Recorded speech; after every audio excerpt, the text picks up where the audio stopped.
Welcome everybody to the Flipside Streamcast Live today. Happy Thursday, everybody. Today is the 21st of July. Good to see everybody here today, and excited today because we get to explore a little bit about my lifelong learnership, leading the L3. You may have seen it L4 before, but as we talk about, we're raw, we're real, we make mistakes. That's what happens. It's L3 series that we're going to talk about. And what that's going to all be about. I think you've heard before, and the Lions Guide, we're going to launch a little bit new after the summer's over. We're working on content right now to bring you, shoring up some of the ones that we already have, and then creating new ones. And so we wanted to be able to do that. Good morning to our LinkedIn user, everybody on Facebook and YouTube. Hello. Good day today. As you guys can see, it's super sunny out. There's a reflection in my glasses. Beautiful Midwest day that we have. Heat waves going around. I think everybody's kind of working on that as well as everybody else does. But looking forward to kind of doing that. And really, for me, I'm super excited because for me, it's everything that I've learned over the past 25 years, whether that was through the schools that I've gone through, the leadership schools, with the Naval War College, through the Coast Guard Academy school that I went through, to the leadership schools that we had in the Navy, and then to the everyday school, ending up with my degree, which was in my bachelor's in military leadership, or my counterterrorism degree that have leadership for command and control things into it. It's really taking it every day. And honestly, what I ended up doing was, look, how do I turn that into something, right? Because the average person doesn't need to know what it's like to lead in combat. Those skill sets are translatable, absolutely, 100%.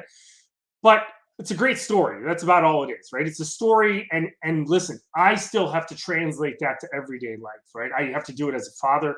I have to do it as a vice president of a company. I have to do it in every little facet of what I do. My leadership has to change for everything, and I call that everyday leadership. And so for me, really, my leadership series is about mastering everyday leadership.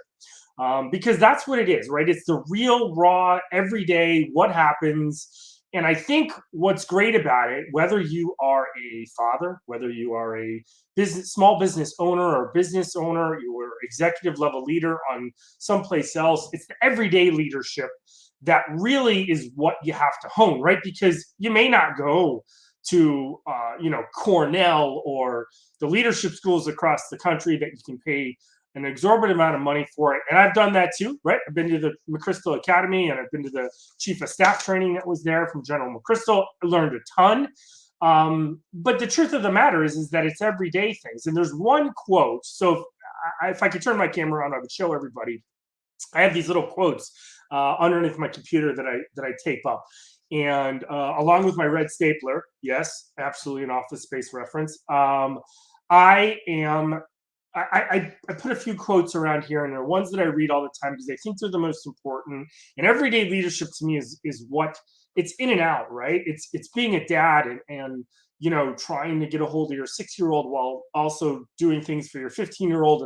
And what do you have to change in your leadership styles just to do those types of things? It's no different than a small business owner has to do at work when they have a brand new hire and you have someone who's young, and then you're dealing with someone who's an older generation and still working for your company, right? How do you treat them? How do you talk to them, right? It's all everyday leadership stuff. And so my course in the L3 series is really about mastering everyday leadership. It's the first one, and I'm super excited. And like I said before, around mid-September, we're looking to go live with that. And so then everybody can sign up for it and you can go into it. As long as you're a Lions Guide member, then you can access some of that stuff. But today I'm going to give you a little bit of kind of what we would like to call our ready sheet for this, and we are able to kind of give you a little bit what's inside, what's going on. So listen, I'm going to nerd out for everybody for a second. If you didn't know, and since I have a 6-year-old and I have a 13-year-old and I have a 15-year-old, I still love to be a kid, right? And I think I always will, whether I have those my own or not. But we are a sci-fi family as well, right? Went to the Harry Potter's kind of Paramount last year. We had so much fun with everybody. And But also love the Lord of the Rings. And there's a quote in the Lord of the Rings, and that was J.R.R. Tolkien's quote from a long time ago that he made up, and obviously he gave it to a character, and that was Gandalf. And he's the all-knowing, all-powerful kind of white wizard, the mentor of everybody, kind of through the whole thing, the seeker of peace and sanity within the chaos. He was there, and he said, "It's the small things, everyday deeds of ordinary folk that keep the darkness at bay." And I think that's what everyday leadership is, right? It's the stuff that you do every day. It's not the $10,000 course that you go to Georgetown for and think, and not to say that that's not important, because it 100% is. And there are definitely business aspects of stuff that is different than it is from everyday leadership. And self leadership is different too when you look at those types of things. But everyday leadership, and what Gandalf really talks about is it's the simple stuff that you do all the time. And so we're going to talk about that a little bit today. I'm going to give you a little bit of insight to my 10 little tips that we have, or what I like to call benchmarks of everyday leadership, and give you that preview now. And then we're able to reference this, and we're going to expand on those, if you become a member and you're part of the course, what we can do it on. And we're going to have focus groups for those things that you can be a part of if you want to. So we're all really super excited to be able to get this done. So let's talk about the first one. And for me, it's part of my quote. And so the quote I made up a couple years ago, I don't know why, but I felt like with all this knowledge I had to come up with my own quote for things. And mine was: honesty, consistency, and transparency from the top down builds trust, loyalty, and respect from the bottom up. And I believe that from the bottom of my heart, right? It starts at the top. You have to show something. And those are really the things that do. So my first part of my course, really, and that first benchmark, is really honesty, transparency, and consistency. And to me, they're the ones that you need to give as a small business owner. For example, let's just use that as our example for today. You have to give that from the beginning to all the people that you have, and you'll hear me say this a bunch, the privilege to lead, right? Because leadership to me is a privilege, and I think it should be for you too. If you want to lead somebody and lead a group to do something, to accomplish a goal, whether you're assigned it, whether you are it's a self goal that you have, or you want to start a business and be successful, right? That's a privilege to have people come and work for you. You owe them a lot of things. And among, besides benefits and besides working hours and besides all the stuff that's required by law, you owe them honesty, transparency, and consistency, period. You owe them that, right? And so that's being honest in every single thing that you do, right? There's no reason for your employees to be dishonest and not tell them something, right? Now that bleeds into transparency. And transparency is kind of weird, right? Because we're going to talk about this blue collar versus white collar a little bit. Everybody has different perspectives on stuff, and everybody thinks about different things. And as a business owner, being transparent about everything, right? It may not be really that possible to do, right? Because it may not be applicable to maybe the newest hire. But being transparent about change and about things that matter to people, right, may be very big. They may not care that you're opening a new new building in another part of town, but I can guarantee you they care. How is that going to change their job? So being transparent about that and being able to talk to them about that is really, really important. And then being consistent, right? And so consistency and transparency to me go hand in hand. I liken it back to the military. When you're young in the military, and remember, for all my civilian folks, military, you have complete control somewhat of people's lives, right? So you can have them there at a certain time. You can make them do things, right? Not unlawfully, but just, right, hey, we're going to go do this, and you're expected to follow that order, right? They call them orders. But here's the thing. A lot of times it's a need to know kind of stuff, right? It's need to know. We don't need to know that right now. But here's the thing, right? We're a lot smarter than we ever were because of these things in our hands, right? We're a lot smarter because of that. We have access to a lot more knowledge, especially in the outside world. And so you not telling somebody something is just going to make them be inquisitive about it more, and especially if they catch wind of things happening. Gossip hasn't changed. Hearing things through the grapevine hasn't changed over the years. And what happens is people go into things more, and then they start to wonder more. And so, but being consistent about how you do something and being consistent in your messaging for stuff is so important in communication of being a leader, right? And so being that honest about stuff, being transparent as you can with your folks, and then being consistent in your messaging, right? In the military, we used to say, we used to see, and it used to happen all the time. And until I got to the top, I didn't realize what that part was. But when you're young, you think, if I did this, this is my punishment. If that person did the same thing, they better get the same punishment. Well, the truth of the matter is you don't want consistent. That's not consistent, right? Because you're not looking at the full picture, and you don't have access as a young person to the full picture at that point.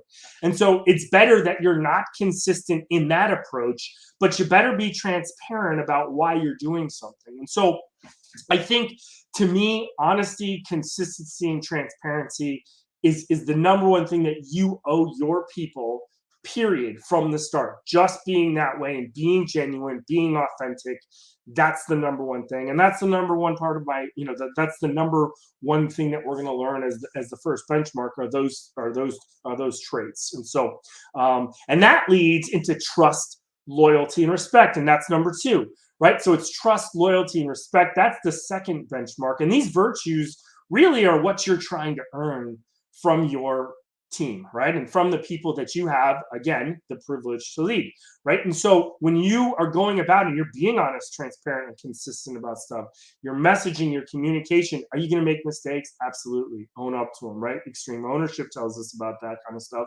But what you're trying to gain is you're trying to gain your employees' trust. You're trying to gain their loyalty, and you're trying to gain their respect, number three, right?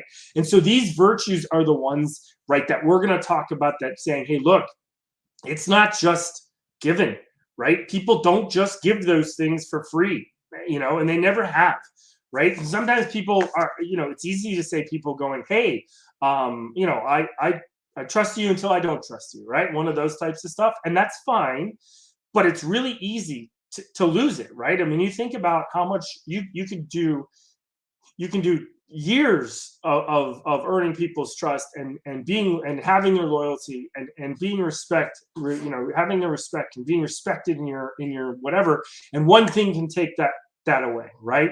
And it shouldn't, right? It's not a defect-free world. We have defect incidents, right? The saying, like, hey, if you do that, sorry, there is no coming back from that, right? We know some of the big ones, and we'll talk about those too. But you trying to be able to that should be your goal with every new hire, with every person that comes on the team, with every person that you have the privilege to lead at whatever level, is earning their trust, earning their loyalty, earning their respect, right? And then giving it back, right? So that's the other part, right? It's trusting your employees, right? It's being loyal to them when you go to bat for them. If you're in a, I'm a mid-level manager and I'm in a board meeting, or whatever the case is, and I'm there at a regional meeting, let's say, and I go to bat for my employees and say, hey, well, here's what you guys aren't seeing that you need to see. This is important for you to do, right? And so that's really, again, these virtues are two ways that you have to be able to do that. And then respecting, you should always be respectful of everybody around, but you're trying to also respect your employees from the beginning and respect what they have going for them and what's important for them, right? So that's number two. All right. So first one, we've got honesty, transparency, and consistency. Secondly, we've got trust, loyalty, and respect. So those are the first two benchmarks in the Mastering Everyday Leadership course that we have. Then we have a third one, which I like, and this is very small business orientated. It came from General Mattis. It's being brilliant on your basics, right? Let's say you start a company for making burgers, and you want to have the freshest, best burgers out there, and we can have this debate whether it's In-N-Out, whether it's Five Guys, whoever. We don't need to do that right now, right? You're either East Coaster or West Coaster, it doesn't matter. But here's what's important.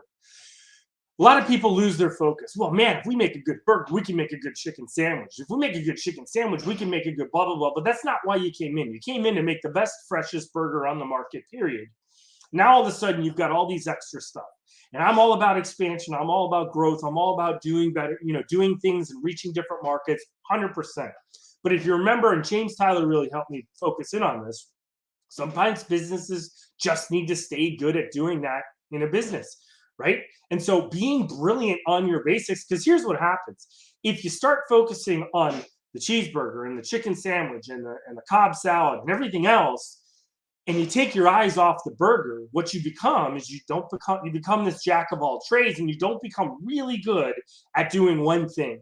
And what's that one thing? It's making the best burger you can, right? And sometimes that's not even, think about it, sometimes it's not a product, sometimes it's a service, sometimes it's a process. We do this better than anyone else in this industry. There are tons of fragmented industries out there. And when you think about it, if you take those fragments, put them together, and you make a package out of it, right? And you make the best start to finish package out of anybody, and insert technology, insert product here, then guess what? That's your thing. But you better be the best at that. And that's what you better work on.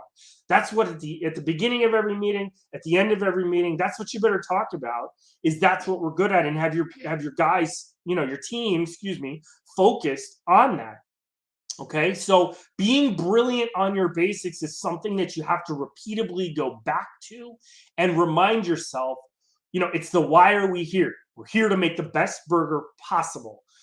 Let's make sure we do that every single time it's perfect, right? We've heard about chefs. Let's look at it this way.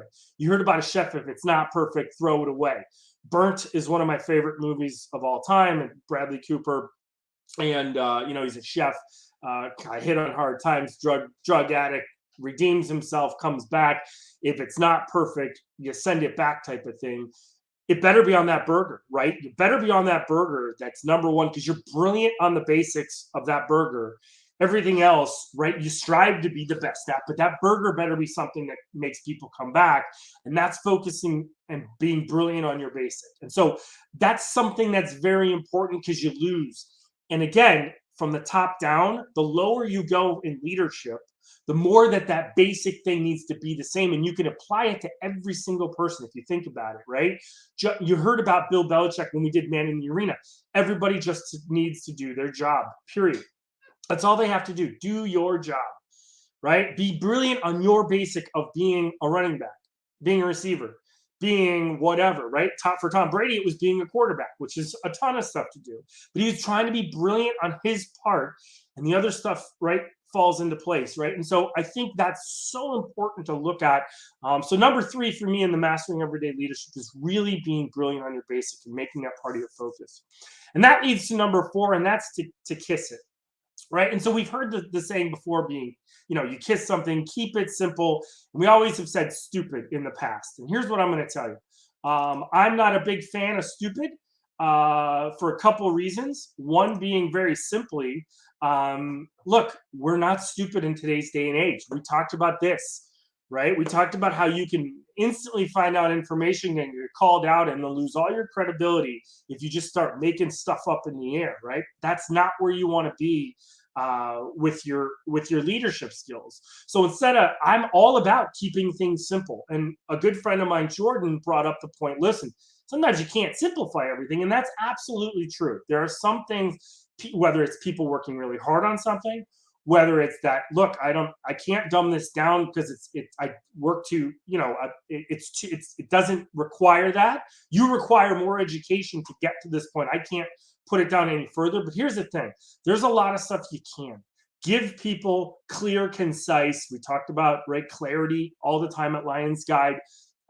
Make sure that if you can keep things simple and saying, hey, this is what I need. Sometimes people aren't going to understand. Sometimes people have a lot of stuff going on. So keeping it simple. Now, here's the second part. The second part is not stupid. The second part is using words like sincere, sensible, steady, strong, supportive, synergistic, and special. Use those types of things for the second part of KISS, right? So let's keep it simple and sensible. Take something that's really hard and go, why are we doing it? Why are we putting the cart before the horse here? Why make it sensible of what you want someone to do? And if that means that they come back, right, for the next round, fine. But it's sensible needing to be able to do. Keeping it simple and steady. Look, here's what we're doing. And we're going to keep doing this way because we want to master it, right? And that's a steady drumbeat, right? Drumbeat leadership sometimes works. You need to hear it over and over again because go back to the first benchmark, it's consistency, right? Keeping it supportive, right? Simple and supportive. Hey, this is what I want you to do, and I'm here if you need me, right? here's what I want. And we're going to talk about letting people make mistakes. It's okay, right? We know about that. That's how they learn. But being supportive, keeping it simple and supportive, right, is kissing it. So for me, kiss, and I wrote an entire almost book on this, and I decided to drop it in to the Mastering Everyday Leadership instead.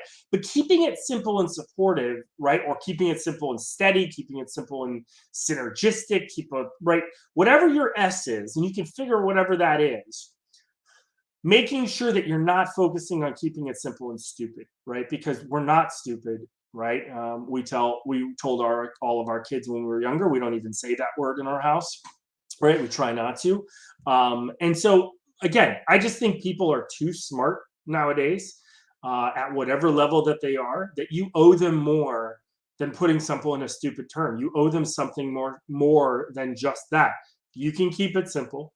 Absolutely. Reason 2, Checklist Manifesto will tell you, which I love that book, will tell you, look, the more technical something is, the more you need a simple checklist to be able to remember it all, right? Because it's impossible for a human being to remember all those things, and we don't need to, right? There's too many tasks going on with it. So there is absolutely a simplicity within everyday leadership, right? And we're talking about everyday leadership. We're talking about the glue that you hold things, right? It's the small things, the everyday deeds of ordinary folk, right? That's the type of stuff that we're talking about, like Gandalf said. All right. And that moves us into controlling your spam, right? The 5th benchmark for me, controlling your spam, right? And so spam, for those of you who don't know, and I do have a can here that's been here for a very long time, I have not opened it, right? And so we're talking about sex, power, alcohol, and money, right? And so you need to be able to control those things as a leader. All right. You don't get any prettier, any more handsome when you become a leader, period. No matter what somebody tells you, doesn't happen. You are going to be in positions where you are dealing with people's lives, right? And that is a powerful thing to think about and to have in your hand. And that is an awesome responsibility. And I say responsibility because it's a privilege for you, right? Using alcohol and moderately, right, drugs, that type of stuff. What your thing is your thing. I'm not here to tell you what to do, what not to do, but knowing when and when not to. It's gotten how many people in trouble? I mean, just look. It's gotten how many people in trouble across the things, right? There's a way to use it effectively, right? I'll give you one little example. I was told, and we were all told when we went to command school, look, it's easy, right? You treat a business party like a business, right? It's a business function. It's not a party. It may be a party for the younger folks, right? For the junior folks, and they're there to have a good time. But we even got told, look, 10 o'clock rolls around. It's time to go, right? Kids need to play. Let them have fun. They already know the rules. They're big kids. They're young adults. They can handle themselves. They know what their supposed limits are and what our expectations are. But look, we were told to leave. It's time to leave, right? It's time to leave 10 o'clock. You couldn't win any prizes at the Christmas party, and we had to leave by 10 o'clock. And that wasn't a hard rule, but it was one of those rules because there was reasons, right? A party was for them to break out, and look, they don't necessarily want you there thinking about that. It's like your kids trying to, think about, do they want to make a TikTok in front of dad or whatever the case is, but it's not always that way. So, but listen, here's the key to spam. This is the real key to it. Most people don't want to talk about it, right? Oh, the last one's money. Excuse me. Talk about money. People get in trouble with money, right? Whether you're getting too much of it and you don't know what to do with it, whether it becomes that it's becoming things, and just overall, a lot of business owners don't know how to handle the money part. And so making sure that you're doing the right thing, right, and not tempting because you have control of stuff and that power, letting that power go to your head. But here's the thing. The key to spam is being actively open about controlling it. It's when you keep it in the dark and you don't tell anybody about it. And I'm not saying you walk out and you go, hey, there's a sign on my office that says, blah. That's not what I'm talking about. I'm talking about you need to know for yourself to look at it. You need to talk to your mentor and say, man, this is getting whatever, right? I'm stressed out. I'm having 4 drinks every night when I go home. hey man, maybe it's time you might need to talk to somebody or something like that, right? Control yourself with what you're doing about it. But being active, the key to spam is actively preventing it, right? And that's whether that's through a mentorship, whether that's through open portions of it, whatever it is. It's not letting yourself get out of control with it. And that's really important. And that's the fifth benchmark. I'm going to move into the sixth benchmark, which is empowerment and leading up. Great book. Empowerment is something that people have sometimes. So we just talked about power being something that people can have a problem with when they get too much of it, right? It's also a problem when you can't let go of it and you need to, right? Let people take it. When I first made Chief Petty Officer, someone said to me, a Master Chief said to me, hey, don't put that monkey on your back. Don't take someone else's monkey and put it on your back, right? If they have a responsibility, don't take it from them, right? Make them do it, and you can back check it, right? And so that's empowering people to do stuff. That's a way of empowering people. It's also a way to empower people saying, hey, run with that, man. Go ahead, run with that. Do what you need to do with that, and I'll come back and check it, and then we'll talk about it. Tell me why you think that the way that you do. Tell me why things are going the way that they are. Empowering your people is important because one, it gives them buy-in. Two, it works on trust, loyalty, and respect. Three, usually all the communications tend to be open, honest, and transparent, right? When you're doing it, and consistent if you're doing it all the time. But empowering people to do that. The other thing is leading up, right? So not only can you as a leader empower your folks to do things, but when you are that team member, you can help the person above you achieve the goal you're all trying to achieve, and help them. And if the culture's the right way, look, yeah, the manager may stand up and go, my team did awesome, I owe it all to them, and that's what you're supposed to do. Give credit where credit is due, right? But at the same time, when it's that person's turn, to move up or to move up or on, maybe you better back them up, right? Back them up and say, this person totally deserves it, right? Because as a leader, you're looking at the full picture of someone, right? And something to remember about empowerment and leading up is really simple, is that you're trying to help people grow to be into the leaders and to the next level that sometimes they can't see it, but that they want to be at, right? Which isn't always you. It's not just because you have someone, let's say you're a vice president and you have a director reporting to you. Maybe that person doesn't want to be a vice president. Maybe they don't want to be, right? Maybe they're happy being a director, or maybe they want to be in a different spot because their talents are going to be in someplace else. So don't always believe that someone needs to be you, right? It happened to us as the chief petty officers, and I think we've talked about this before. You could be an E7, E8, or E9 chief, senior chief, master chief, and sometimes you got caught up in the fact that everybody in the petty officer ranks, E6, E5, E4, their goal was to be you. Well, that's not the case, right? Sometimes you saw people and you're like, man, this person's going to be a great officer. And of course they would be a great chief, right? But maybe they'd be a great officer as well, and the Navy could benefit them from that. And that's a hard push. That's a hard push, not to say, you need to be just like me, versus you need to be, the word's not better. The word is, you need to be an officer, which is a different form of leadership than it was to be an enlisted member. And so, again, not better, not worse, just like blue collar, white collar, right? There's not one that's better. A lot of people love to do blue collar jobs, right? Mike Rowe tell you all the time, right? And we know this, technical fields, we have to have those people. We found out during COVID, we're finding out now, supply chain stuff. We need truck drivers around this country, right? We need jobs like that all the time, right? Too many times in America, we think about that. But listen, when you're there, you can still lead to your upwards, to the people above you, and help lead them as you're going. So there's leadership falls both ways, and we'll talk about that. So empowering and leadership, leading up, is the number 6 benchmark. The number 7 benchmark, this is a good one for me. I love to do, I work on it actively, especially as a dad, I work on it. But it's the art of underreacting. Too many times there's so much stuff that's so important. And the military gets away with this a lot. They're like, well, every decision is so important that you need to be right because blood, it was written in blood. It was written in blood. Okay, that's not always true. And I think everybody uses that a little bit too much than what it was. However, there is truth to it, right? You could do an accident, and there's a reason why we do stuff, because being on a ship is dangerous.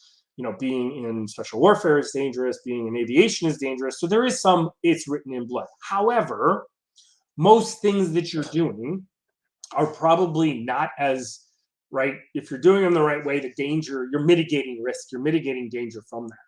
So how you react to stuff is really important, right? So I'll give you an example.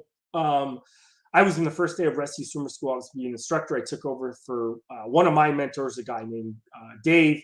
And I will tell you 100%, we had a shallow water blackout, probably, I don't know, first week of school, and by one of the swimmers. And it happened, I don't want to say often, but it happened every once in a while. And we tried to prevent it. We actively did things. The rescue swimmers taught techniques that did not promote in any way, shape, or form, but people hyper oxygenated themselves, and they're where it crosses. I'm not going to go too technical here, but where the line of I need to breathe and breathe crosses, sometimes that didn't, it didn't pan out.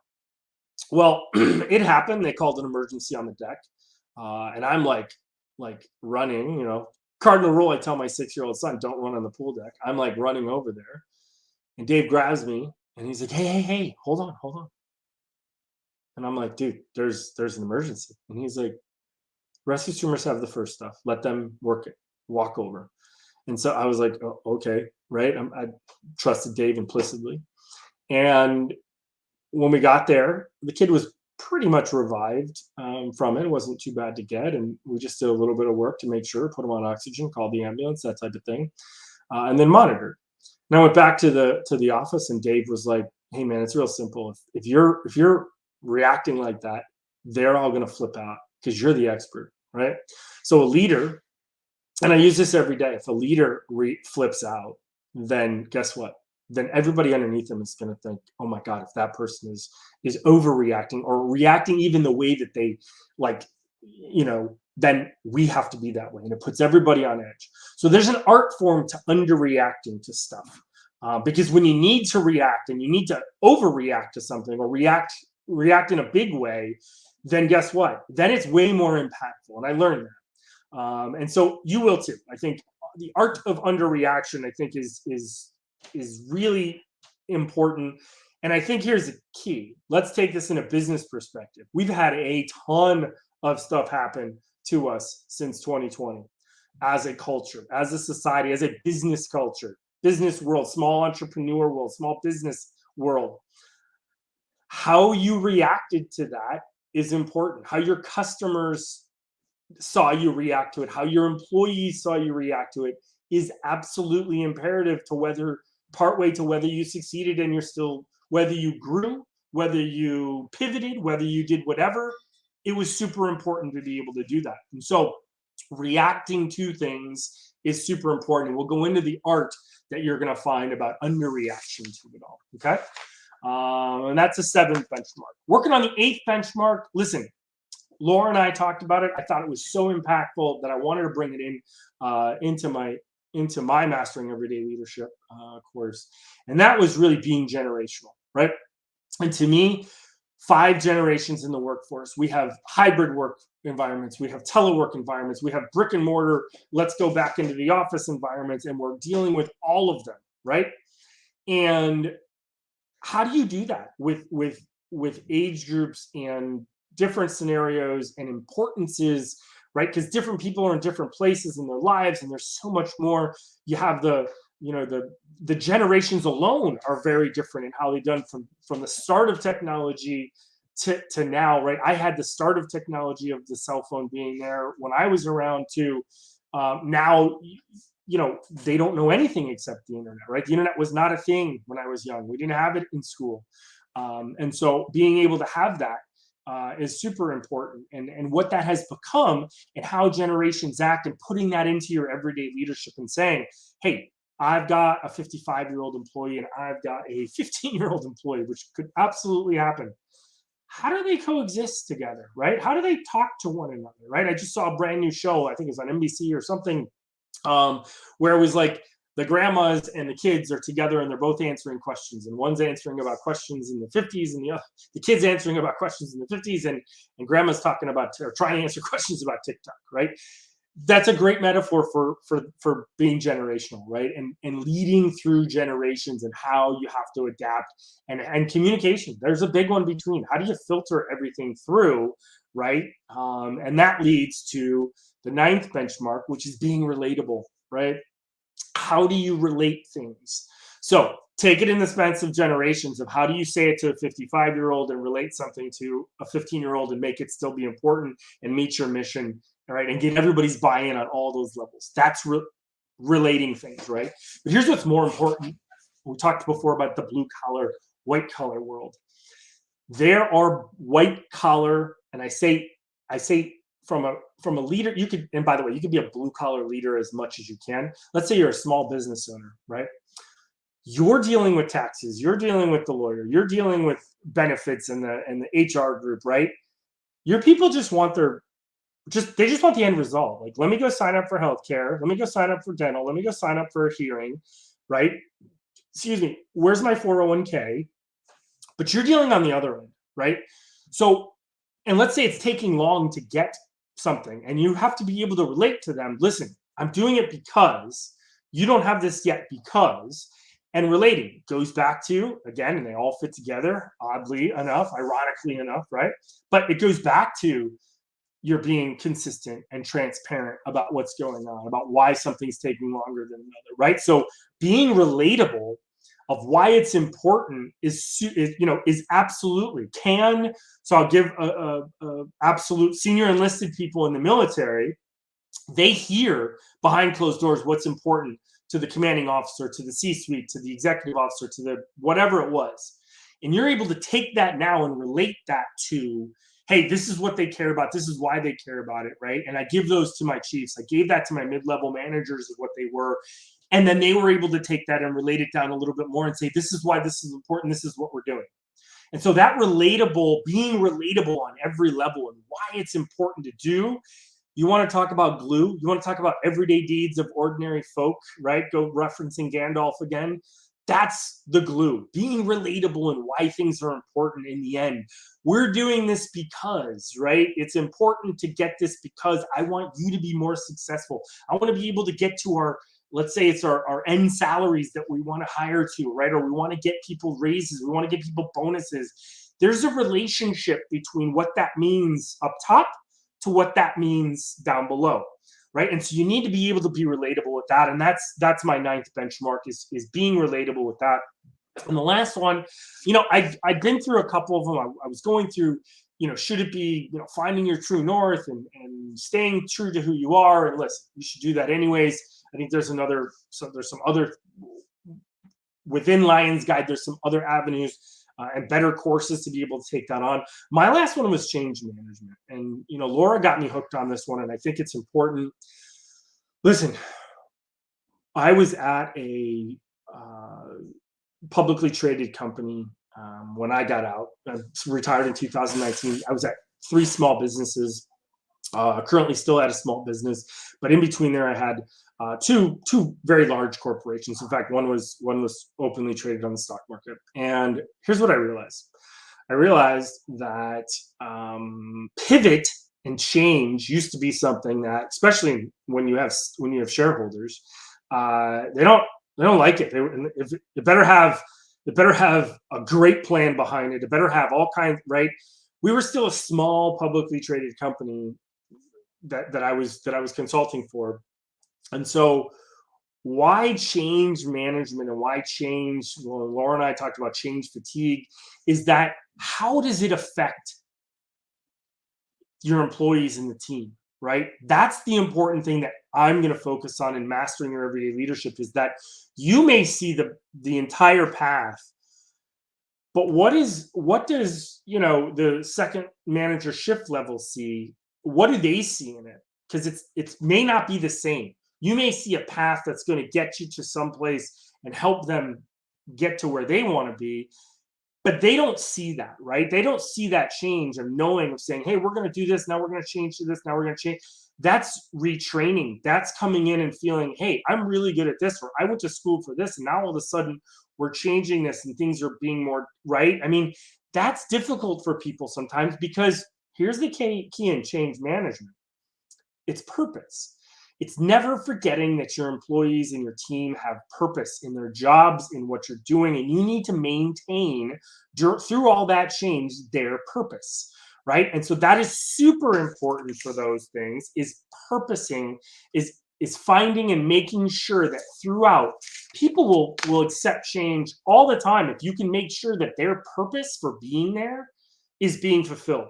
And that's really important as we go through change management. And that 10th benchmark is being able to do that. And so, recapping, listen, we talked for 40 minutes. I was only going to do 45 today, so I'm right on time. So let's recap. Let's talk about this. We're looking at around September 15th. Nothing's final.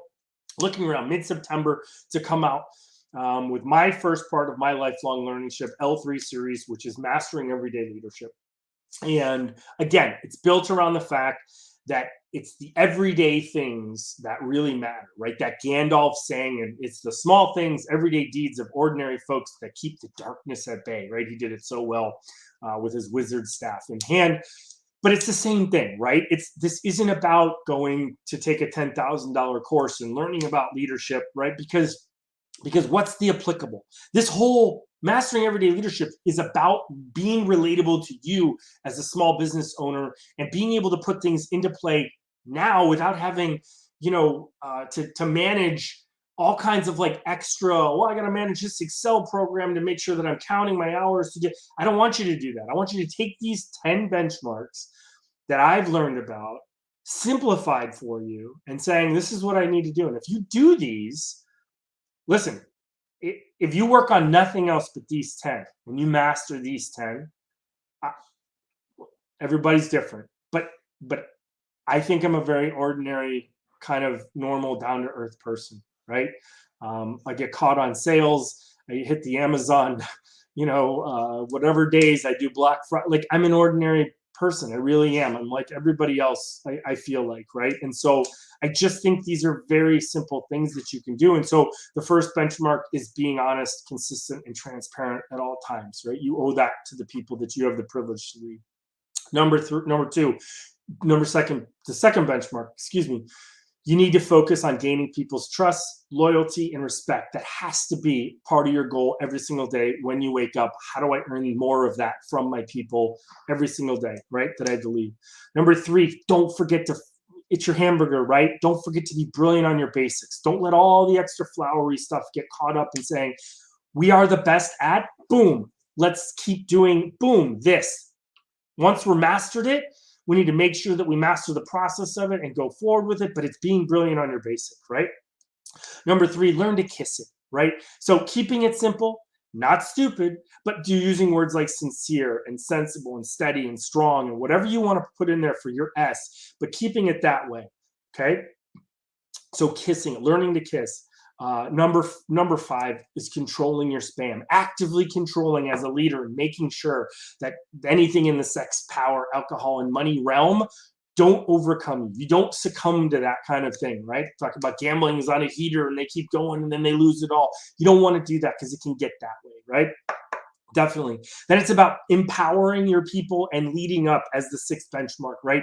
Teaching your people and creating a culture that allows people to lead up with no fear of without the upper people being scared that someone's going to take their job. You don't want that in your thing, but you want to be able to support. Go support them, right? It's being a good follower and being a good leader, right? And being able to change in either one of them, and empowering your people, giving people the power to make the decisions on their own, right? Then it's the 7th benchmark, the art of underreacting, right? Your reaction as a leader and working on how you do. And by the way, totally applicable to your children, right? I mean, just think about how you react sometimes to your kids. Like, oh my gosh, what am I doing? And they're just like, oh, dad's, everybody knows, right? Well, it's the same thing at work, right? Oh my God, the boss is mad, right? All that kind of stuff. We sign the checks, right? So something to do, art of underreaction, right? And then the next one, really, since 2020, being generational. Really, how do we talk to a 55-year-old and a 15-year-old that are working for us and make the same point to both of them and then get them to communicate together of how they can do that? So it's being generational and thinking in generation. Oh my gosh. generational. Oh my God. With everybody thinking about how you're going to be that way and leading that way, right? And then it's change management, right? We know we're going to change. We know we have to be ready to pivot. We know that it's just the culture of business that we have, and that's fine, right? How do we make sure that our people are ready for it? They're not, right? And by maintaining their purpose throughout the change, right, is the key to it all. How do we do that? Very, very important. And then the last one is about being relatable, right? How do we make sure that we stay relatable and we take the business side and make sure that it's related to, right, the work service product side, and saying this is our goal, this is where we're going for, this is what our, right, and making sure that everybody else understands that, being relatable towards them, right? And then being yourself, right? Because think about it, what do people think about you? What do people think about, the leader? I eat the same way as everybody else. I put my pants on the same way as everybody else. Like I am just like everybody else. I'm just like you. I'm just in a different job. That's it, right? And so those 10 benchmarks, I believe in my heart of hearts of what I've learned and all the everything that I have, I think is how you can master everyday leadership, right? It's the small stuff that keeps the darkness at bay. I think that is important for everybody else. And listen, I'm excited to launch. I'm excited to work on this content for the next month and a half. I'm excited around mid-September that we're going to have a launch show. It's going to be awesome. It's going to be exciting for that. We'll do this a little bit more in depth. I'm going to bring Dale and hopefully Laura on, and they'll be able to ping me forward and talk about it. But I think it's so important for everybody else. We're excited to bring it to you from Lions Guide, along with all the other content that we're doing, whether that's Leader's Guide to Self-Discipline or everything else, our book reviews, the things that all we're having and we're doing, all that stuff we're putting together you for a brand new launch, really in fourth quarter, right around fourth quarter, end of third, to be super excited for all of that. So listen, 47 minutes, right about the time I wanted to do it today. I want to thank everybody for stopping by today, when you came on YouTube, LinkedIn, or Facebook. I'm excited for this weekend. I want everybody to have a great weekend, if it's starting now, if starting later on tomorrow. And listen, excited to see you guys there. Don't forget to go to lionsguide.com. Sign up and be that free member. We'll start to send you some information on stuff. You'll get information as to when this is going to launch. So when you'll have access to it. And it looks to be a lot of fun. So listen, thanks for stopping by again today. As always, on the flip side, love to have you by here. Thanks for listening to my everyday leadership piece that we're going to have. And listen, have a great weekend. And as always, flip out.